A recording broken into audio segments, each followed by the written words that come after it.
So let's say that you are away for a while and you can't check your emails. So in that case, what you can do is you can utilize automatic replies to let people know that you are away for a while.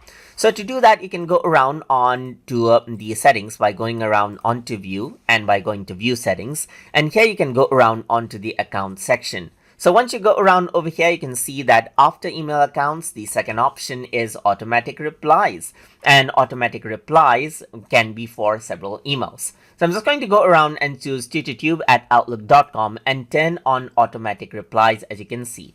And you can send automatic replies from a certain time right here as well.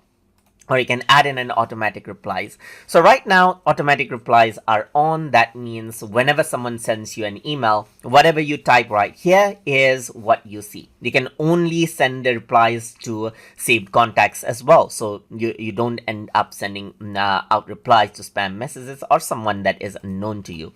But I'm going to go around over here and then just keep it as it is and say, dear sender, I am away for a week.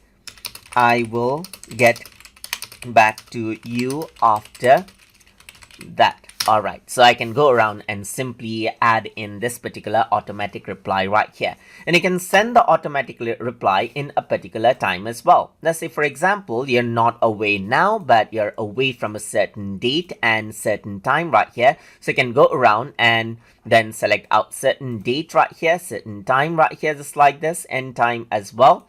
And then what you can do is select out the time as per how you want. And you can go around and block my calendar for this period as well, just like this, and set a title for the event and automatically decline new invitations for events that occur during this period as well.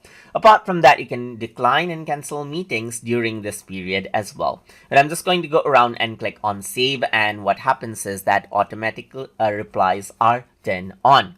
So now whenever someone sends you an email, that particular message will be sent to them. But if you want to go around and turn off automatic replies, then you can simply go around onto settings right here, and then you can go around onto accounts, then go to automatic replies, and then turn this off just like this and click on save, and that's it. And that is how you can work around with automatic replies inside of Microsoft Outlook. So hope you guys learned something as always. And as always, please like, comment, share, and subscribe.